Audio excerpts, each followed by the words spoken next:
Hey you guys, welcome back to this channel. I am Darian. I love talking on topics that require you to really go back and discern the relationships around you, because I believe that relationships in life are so crucial.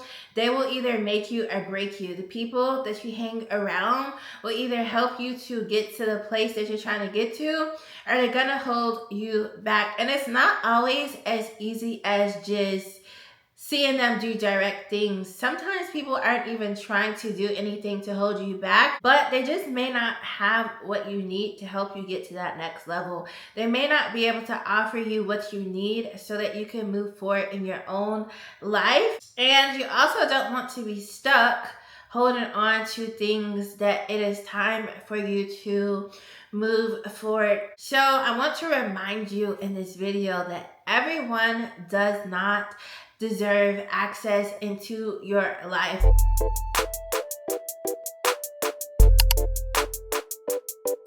I look at relationships in life as a spiritual bank. I look at what is happening with me after the encounters with the people. So for instance, let's say someone has been in your life for like 5 years. Every time you encounter this friend, as of the past year, you always leave feeling drained. It's always negativity.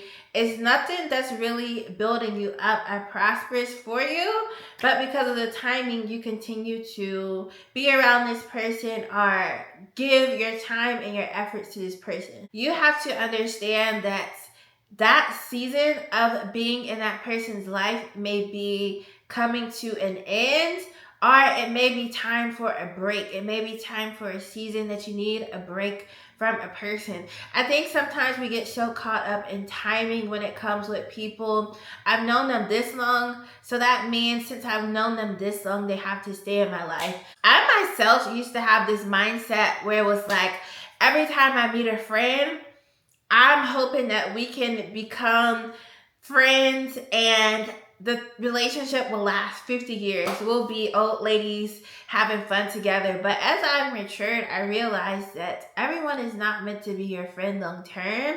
And it is so important to keep an eye on how the relationships in your life shift, because they can take a toll on you personally, even if you don't notice it at first.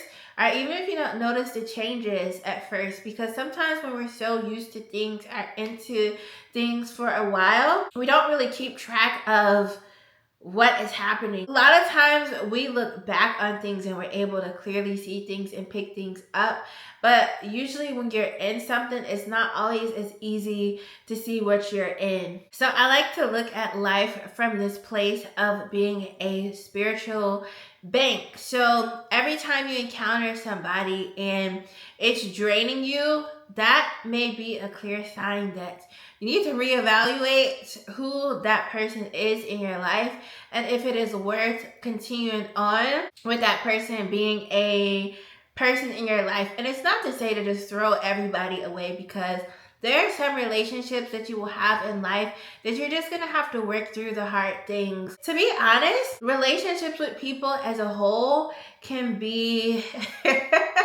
they require work. But sometimes the work is beyond what you should have to deal with in your everyday life. But if you notice that your bank is constantly being drawn from, and the people that it's being drawn from are not able to fill you back up, are not able to put stuff back into you that's beneficial to you, that is a clear sign that this might not be something good to hold on to. And on the vice versa, or the other side of that, if you have people that are consistently filling you up and making you feel full after leaving their presence, that is a good sign. But also, you don't want to be the person that is just benefiting off of them filling you in. You want to also make sure that you're beneficial to the people that are in your life. And I know we want to all believe that we're just great and we're beneficial in every way, but truly sit down and see how you benefit other people. One exercise that I would recommend is to sit down and write down the pros and cons of the people that you would consider the main people in your life or the closest people in your life. What value are they bringing to your life, and what value are you bringing to their life?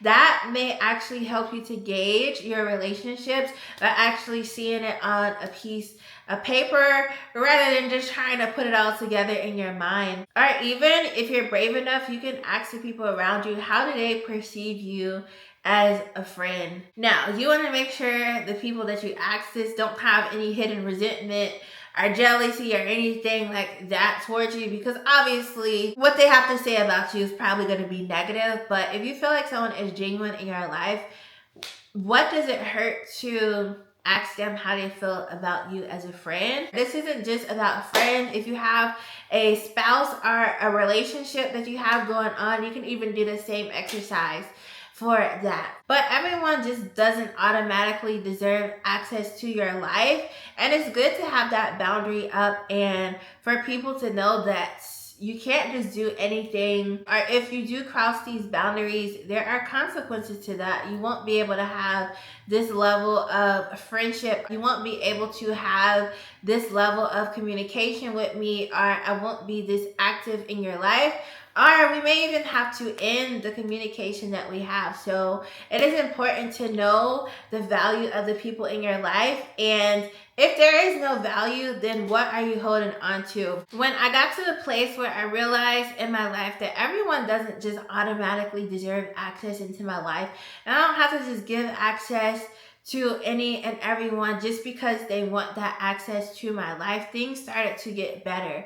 Yes, the process of having to remove and shift differently in my life did cause some level of friction, but once I finally got to a space of being comfortable on my own in some seasons, or just waiting for those new people to come in and navigating the new relationships in my life from a different place, I started to see that it was all worth it. Do you want to stay in something that is toxic and not good for you because you're comfortable, or do you want to get to a place where you're able to be confident in yourself and say, I'm not tolerating this.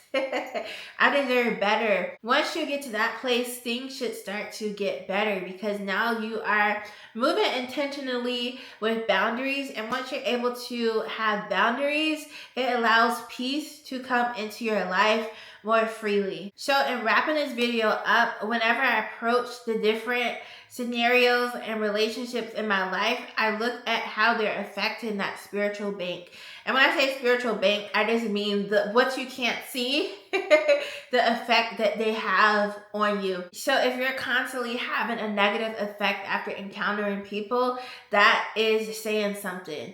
And every single encounter may not always be, the best, but if it's a pattern, a continuous pattern versus it's just one or two times, sometimes people do have bad days.